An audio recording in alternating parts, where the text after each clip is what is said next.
have lost 21 pounds in 7 weeks while eating the same foods that I always have. If you haven't picked up on this, I am a huge numbers and science nerd. And when I decided to apply that to my own body, some really cool stuff has started happening. I'm going to be talking about how this has worked for me specifically, and hopefully you can use that information to help yourself. If it applies to you and it's helpful, then great. And the parts that aren't so applicable, just forget them. I have seen a lot of people talk about how they lost a lot of weight really quickly as soon as they switched to homemade foods that they made from whole ingredients from their homestead. And as someone who has been homesteading and eating pretty clean for the past, 3-4-ish years, that has not been the case for me at all. I do all of the labor to keep our house and homestead running on the day-to-day basis. I make 2 to 3 meals a day from scratch. I get 10,000 steps a day, and probably 5-ish, 6-ish days a week I lift weights. And despite all of that, my weight has basically stayed the same for the past 3-4 years. 1 or 2 meals a month I will go out and I will get something to eat in town, but that is not like an everyday or even every week occurrence, so really shouldn't be that much of a factor. I am extremely grateful that my body does everything I need and want it to do. I know that is a lot more than other people get. It's also really easy for me to find clothes in my size just about wherever I shop.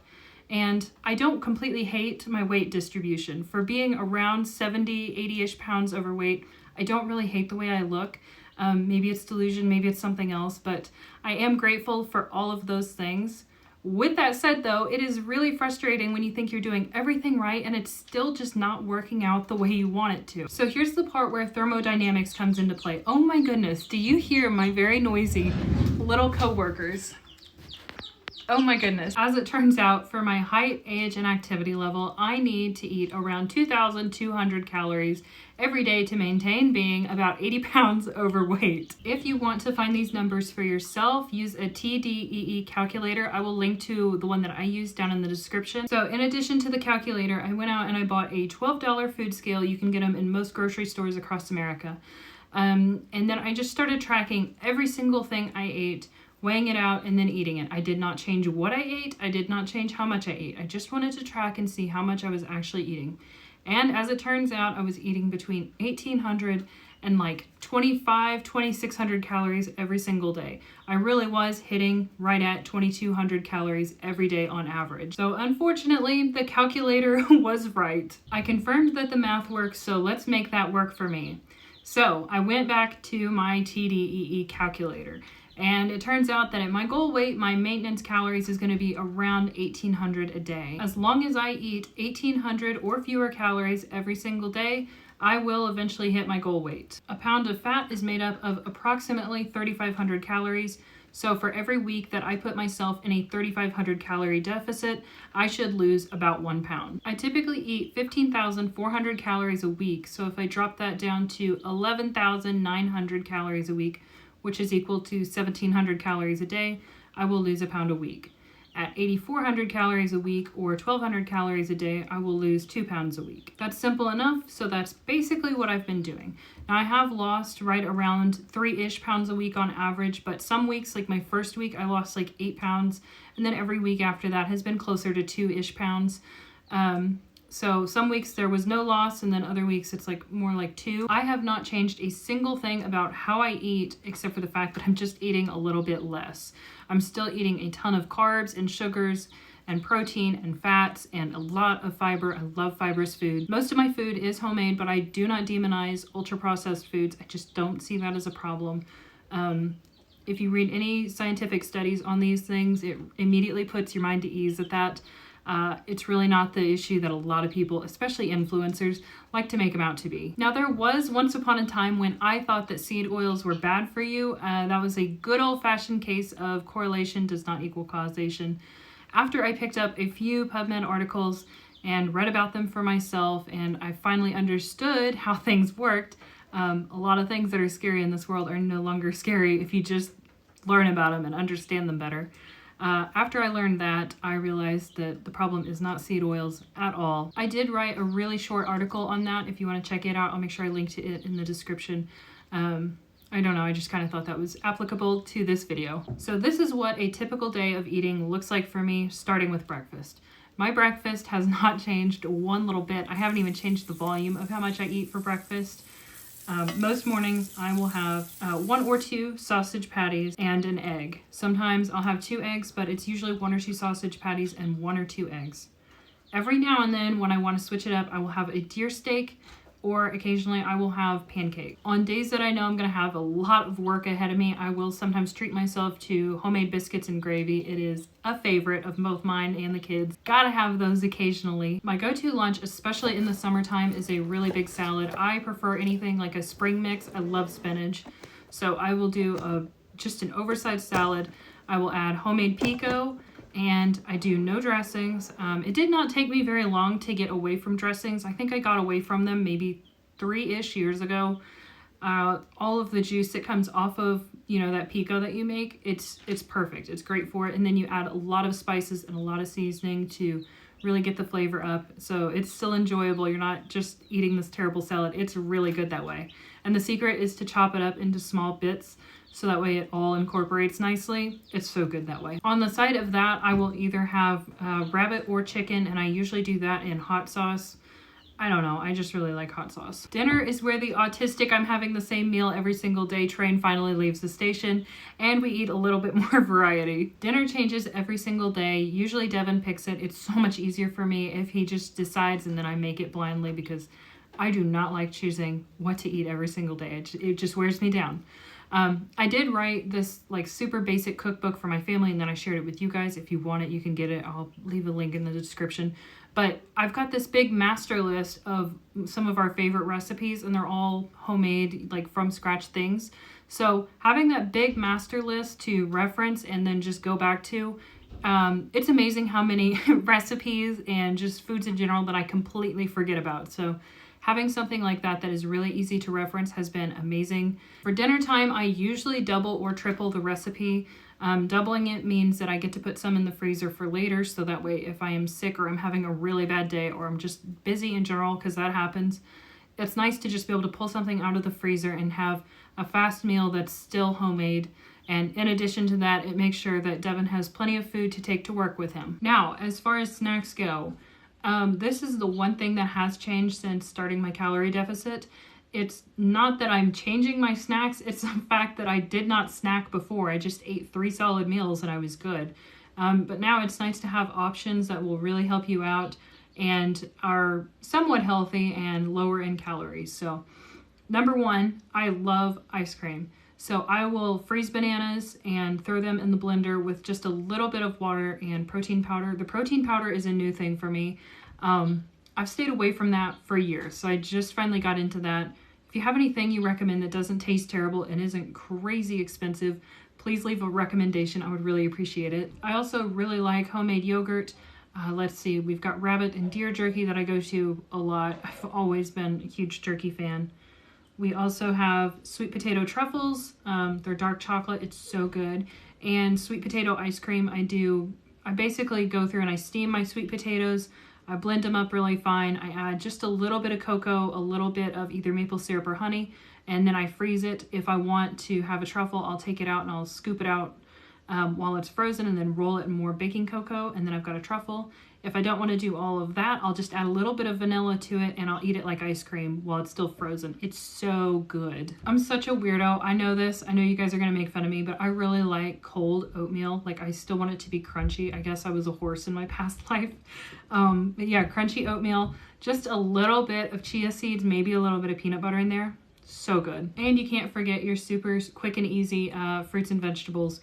My go-tos are apples and bananas. Sometimes we'll do oranges. I really like carrots. What else is there? Oh, the blueberries, raspberries, blackberries. We've got huckleberries here in Montana. They're so good. I hoard those like a little dragon sitting on her gold. There's always huckleberries in my freezer, but I'm really stingy about them.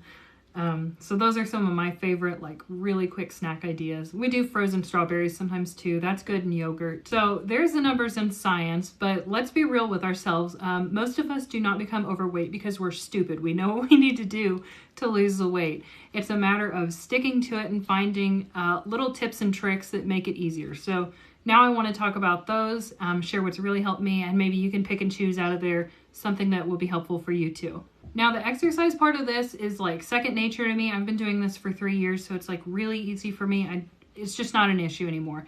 Maybe there is some hope there that after you do things for a while, it does get easier. I swear it does.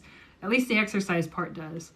So for me, there are days, this is so embarrassing to admit, I'm sorry I'm even saying this out loud, but there are days that it's really hard for me to change my clothes to go work out.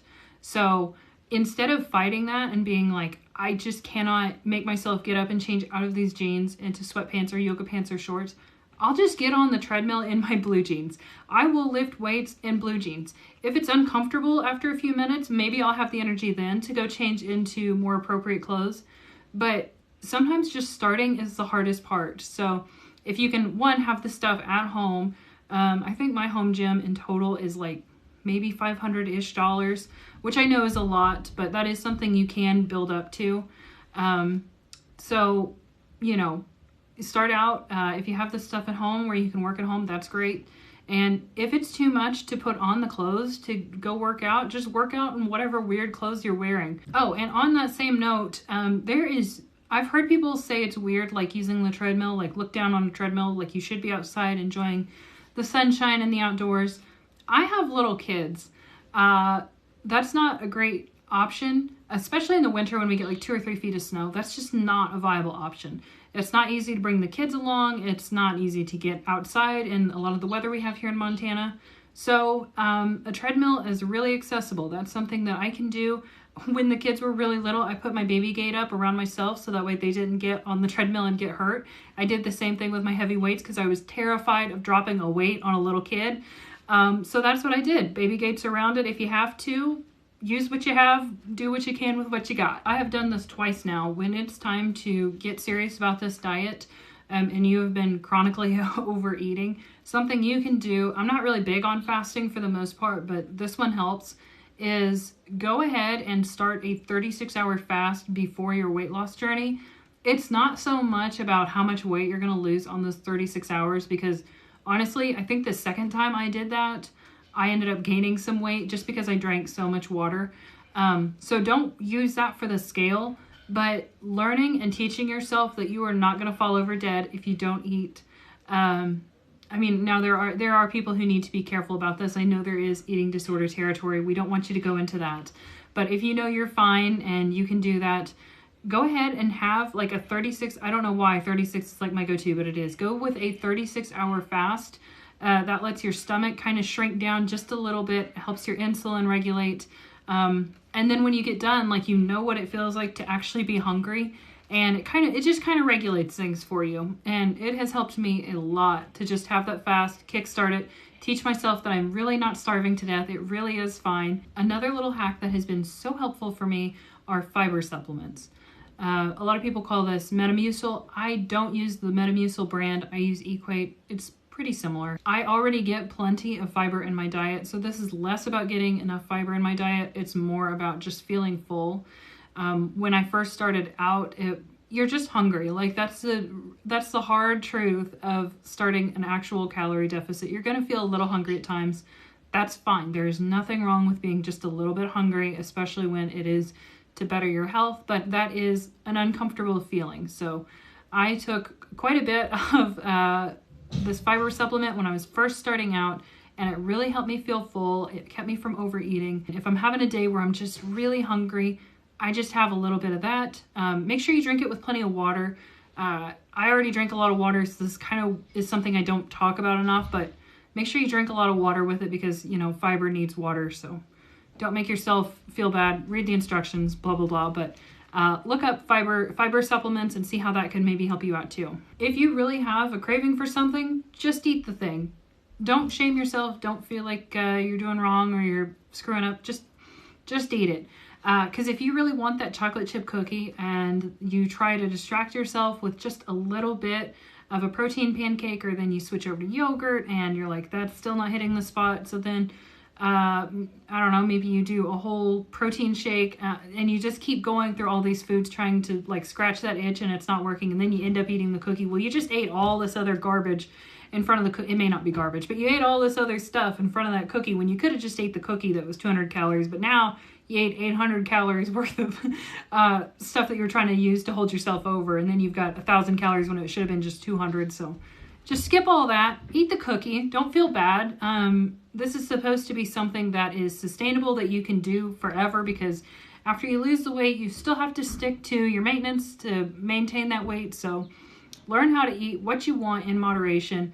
I tell myself, like, the first 3 bites are good. Like, the first bite is ecstasy. The second bite is still really darn good. The third bite is filling. And then after that, it's gluttony. That's what I tell myself. And it does seem to help. You don't have to eat like 10 cookies in a row. This is a hard lesson learned. You don't have to eat 10 cookies in a row to feel happy and to really enjoy the taste of it. So 3 good bites. And I'm talking about snacks here. I'm not talking about your main meals. Don't be eating 3 bites of your main meal. But when you've got a little craving for something, just get a few bites, enjoy it, and then move on. This next little hack is so helpful. I swear it rewired my brain just a little bit when I heard it. And I cannot take credit for it. This is from Leo Skeppy. It's from one of his YouTube videos. I'll just give you like the quick overview because I'm probably not going to say it exactly the way he did, but the gist of it is there's been times you were thirsty and you denied yourself water. There were times that you were tired and you denied yourself sleep. And there were times that you really craved another person and you went to bed alone. And if you can do all of those things, then why can you not go to bed just a little bit hungry when it's time to lose fat? That kind of sounds really basic when I say it out loud, but I swear it tripped something in my brain and it really helped me out. Of course, it's really easy. As someone who works at home, who has kids, who homeschools, it's really easy to make your meals like a big part of your day, especially when you've got little kids. They need to eat all the time and you're cooking for them all the time. So it's really hard to not make your day kind of structured around food. This is where hobbies come into play. I'm sure a skinny person watching this is like, duh. It's just duh. Like, pay attention to your hobbies instead. But if you can find other things to take your mind off of food, that is going to help so much, or at least it did for me. My passion in life are the horses. As soon as I was about 6.5 months pregnant with my oldest daughter, my oldest horse died, and I have not had a horse since then. We're working on the infrastructure to get horses again, but losing that horse, I lost my passion, and I'm not saying that that is the reason why I gained weight, but it was definitely way easier to stay my desired goal weight. When I had horses, when I had my passion, when I was living, eating, and breathing for the horses, I didn't care about the food so much. Like, food was fuel. You eat as fast as you can and you go out to the barn. So if you have a hobby that you just live for, I think that is going to make this so much easier for you. This next part will probably be just a little controversial, which is fine. It might also come across as a little preachy, which is less fine. So know that I am saying this with good intentions. I don't mean it in any kind of a negative way. This is just something that I have realized for myself and has helped me a lot. And it is about carbs. So a lot of people say that carbs are not essential because if you don't eat them, then your body will produce them. What I hear when I hear that is carbs are so important that your body will use very important calories to make the carbs. That carbs are so important that your body will produce it if it is not given to it. So carbs should still be part of your diet. If you read any of the articles or you watched the How to Feed Your Animals Without the Feed Store video, carbs were around the 50 to 60-ish, sometimes higher, % of every animal's diet. It is a need. A lot of times our feed store bags will say the protein content, the fat content, how much fiber is in there, and it doesn't say carbs. That's the missing percentage of that. So you have to do a little math to find the carbs. And because of that, since the carbs aren't prioritized, I think a lot of people think they're not important, and they are. I am a content writer. I use my brain a lot. It can be exhausting. I'm not saying that physical labor isn't exhausting too, because it is, but I use my brain a lot, and if I don't have the carbs, I am not thinking clearly, and it really shows in my work. Okay, this one's gonna come across as rude. I'm really sorry. I don't know how to word this any nicer, so read between the lines. No, it's said with good intentions. I'm sorry in advance. But I do not know a single person, I mean in person, in real life, I do not know a single person who has been on a carnivore diet and has cut out carbs who has not shown it. I'm so sorry, but I can tell. You guys you do not look well. You don't look well at all. I'm sorry, but you don't. You don't look well. You don't form coherent thoughts. Your logic is weird all at once. You might usually be sharp as a tack, just wicked smart as a person. As soon as you start that carnivore diet, we can tell, man. Your brain is not with it. I'm so sorry to be the one to say that. We can tell. And the only people who can't tell are because they're on the carnivore diet with you. We can tell. So I've seen that. I don't want any part of that. Eat your carbs. It's just not worth it. I know there are some people who genuinely need that diet, who need ketosis. Most people don't, though.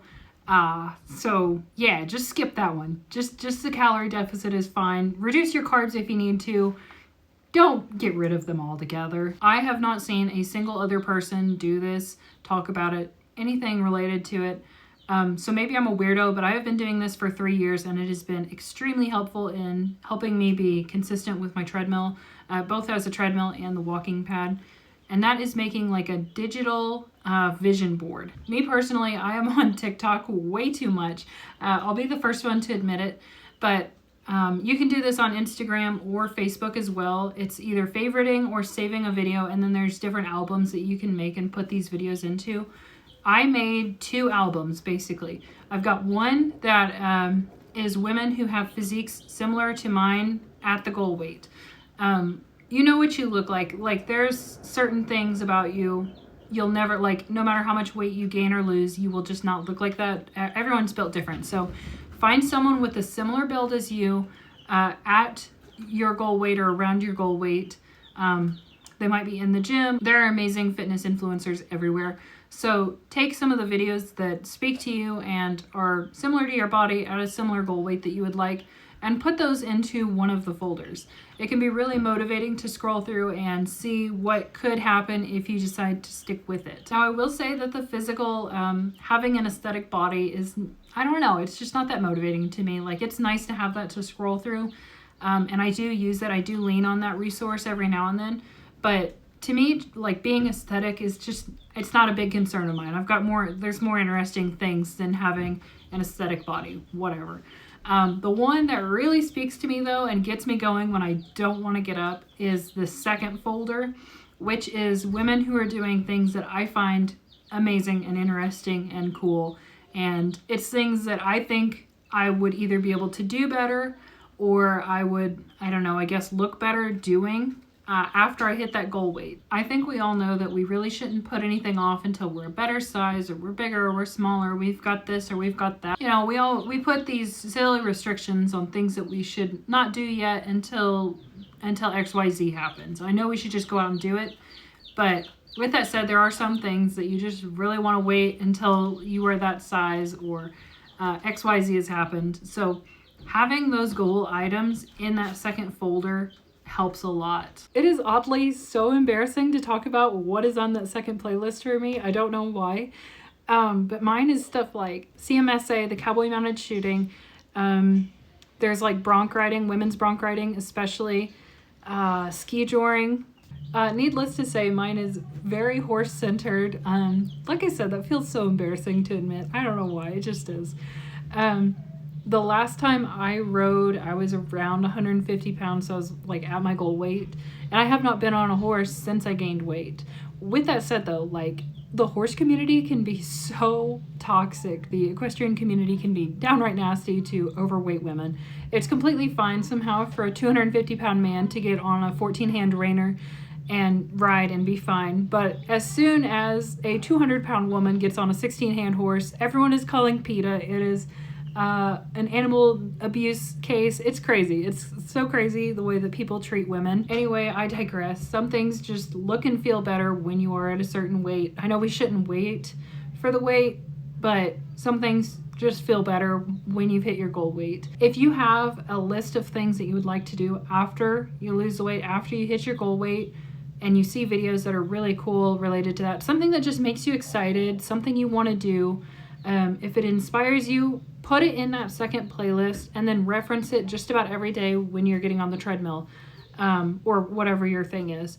It feels so nice to just get up there and think about the future and think about what you're doing, the gift you are giving yourself right now while you're taking care of yourself, and how you're going to feel when you get to the size that you've always been looking for. This one is really different for everyone, so I'm not going to act like this is this approach will fit everyone. But for me, I have not changed what I keep in the house. Pop-Tarts and Oreos are like my favorite. They're not my favorite, but they're up there in the junk food department, and I have not removed them from the house. My kids still have them. My husband still has them. I do not restrict. I don't want this to be an unhealthy thing where we label some foods as good and some foods as bad. I don't want that at all. I just want it to be moderation. Oh, and my kids are eating the same breakfast as me, but like a lot of the times their lunch is different than mine. I cook their lunch separately. I'm having the same thing every day.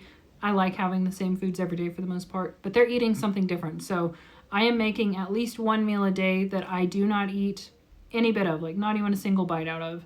Sometimes I'll do that for dinner too. Sometimes for dinner, I just want to eat the same lunch again. I just would rather have lunch twice.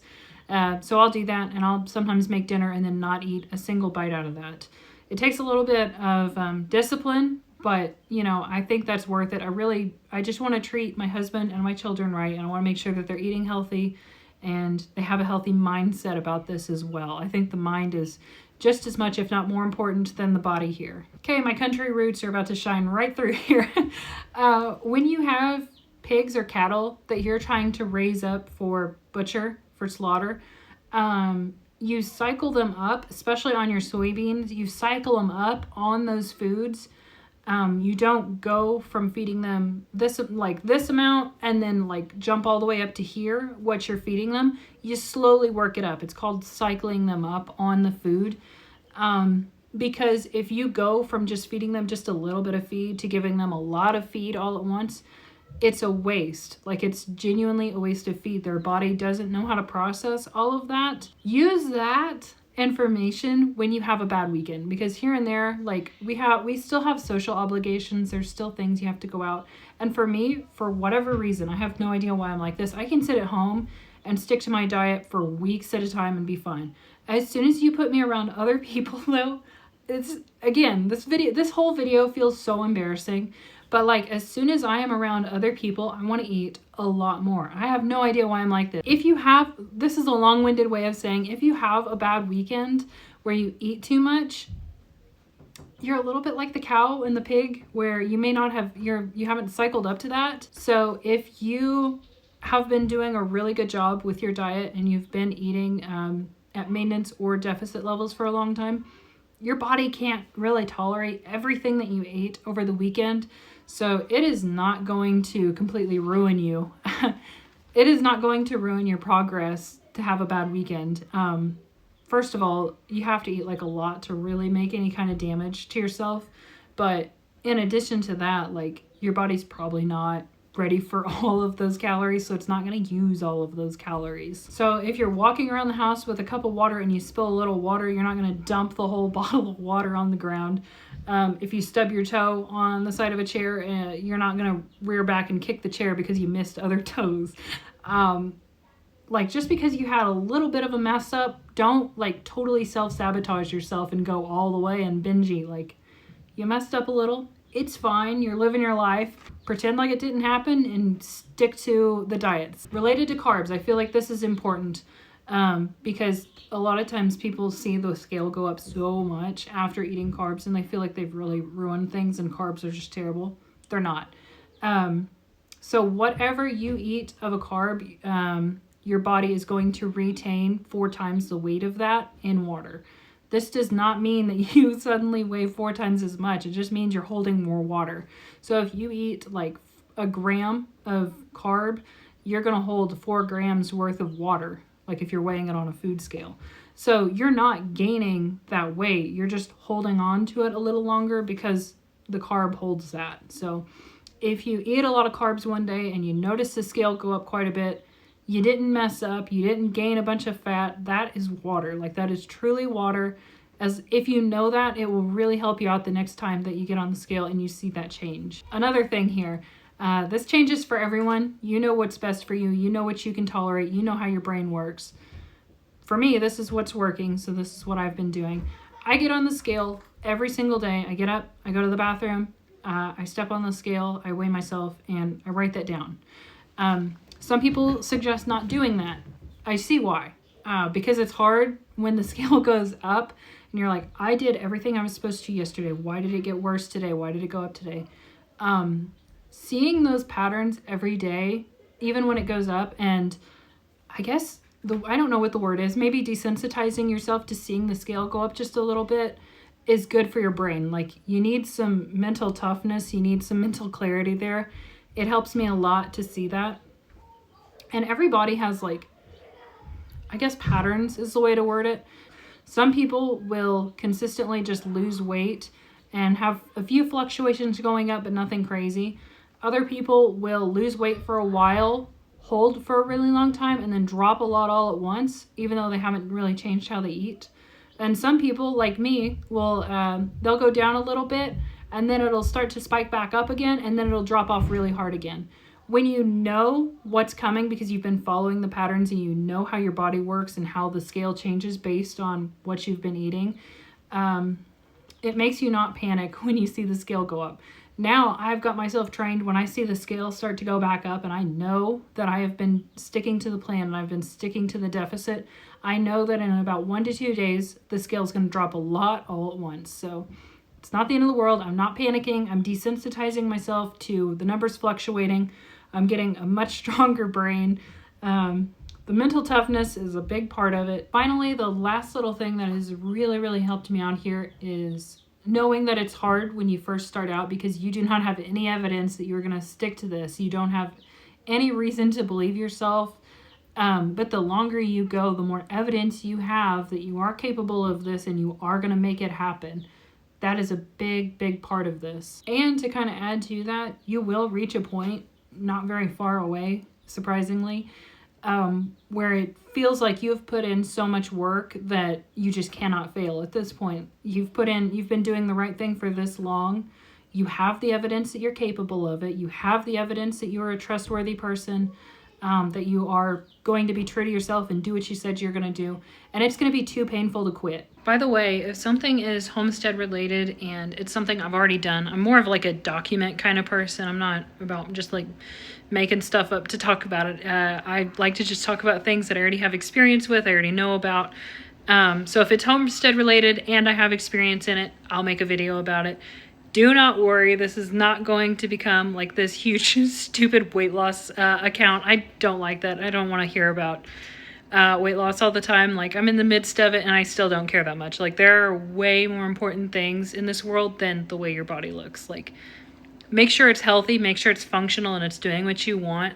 But there's so much more interesting things about you than the way you look. So don't worry, this is not going to be some like big weight loss account. I'm going to talk about it now. That's about it. So yeah, I just wanted to assure you that is not where this is going. You're still free to follow along. I'm not gonna just talk about the same boring weight loss crap. Thank you so much for being here. I appreciate you so much, and I will talk at you in the next video. Bye.